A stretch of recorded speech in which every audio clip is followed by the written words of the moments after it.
हमें माफिया राज वाली सरकार नहीं चाहिए, माफिया को रौंदने वाली सरकार चाहिए। माफिया को बुलडोजर से रौंदने वाली सरकार चाहिए, और वह केवल डबल इंजन की भाजपा सरकार दे सकती है।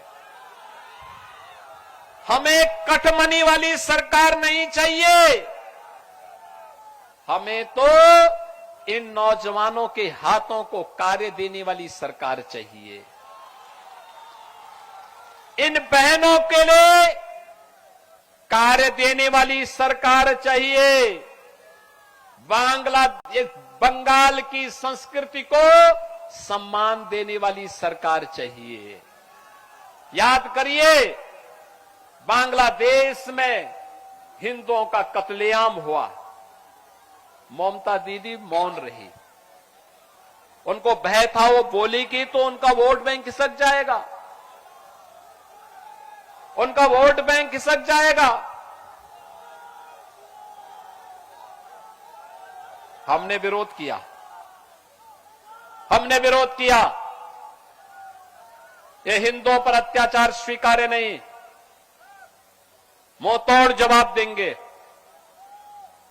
और बहनों और भाइयों, कांग्रेस भी मौन थी, वामपंथी दल भी मौन था, ममता दीदी भी मौन थी। इनको लगता था जैसे वहां कुछ हो ही नहीं रहा है। हमें इस प्रकार की तुष्टीकरण की पोषक सरकार नहीं चाहिए जो हमारे अस्तित्व के साथ खिलवाड़ करे, अराजकता को बढ़ावा दे। कहीं भी कोई ऐसी स्थिति नहीं होने देनी है।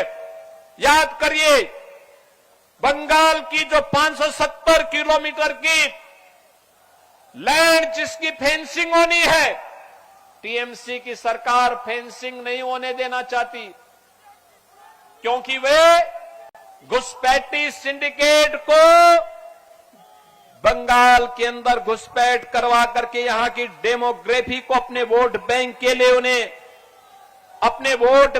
लिए उन्हें इस्तेमाल करना चाहते हैं। कहने के लिए तो टीएमसी नारा देती है मां माटी और मानुष की, लेकिन मां करा रही है।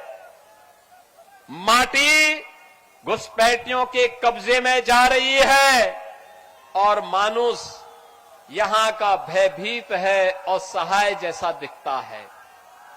बहनों और भाइयों, याद रखना, ये जंगल राज, ये अपराध, ये बंगाल के अस्तित्व के लिए एक संकट है, एक चुनौती है।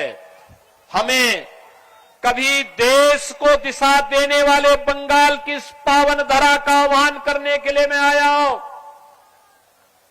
मैं आप सबका आह्वान करने के लिए आया हूं।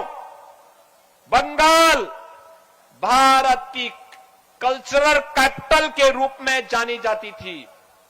कल्चरल कैपिटल ऑफ इंडिया मानी जाता था बंगाल। भारत को एक नई दिशा देने वाला माना जाता था बंगाल। लेकिन कल्चरल कैपिटल से टीएमसी ने बंगाल को क्राइम कैपिटल बना दिया है। हमें क्राइम कैपिटल नहीं बनने देना है बंगाल की पावन धरा को।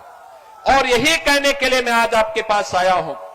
यहां पर कानून व्यवस्था लगभग ध्वस्त सी है, अराजकता चरम पर है।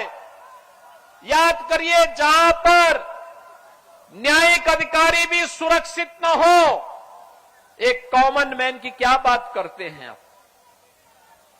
क्या बात की जा सकती है? आरजी कर मेडिकल कॉलेज में कैसी घिनौनी घटना घटित हुई थी, ममता दीदी मौन थी, क्योंकि टीएमसी के गुंडे उसमें कहीं न कहीं से लिप्त पाए गए थे।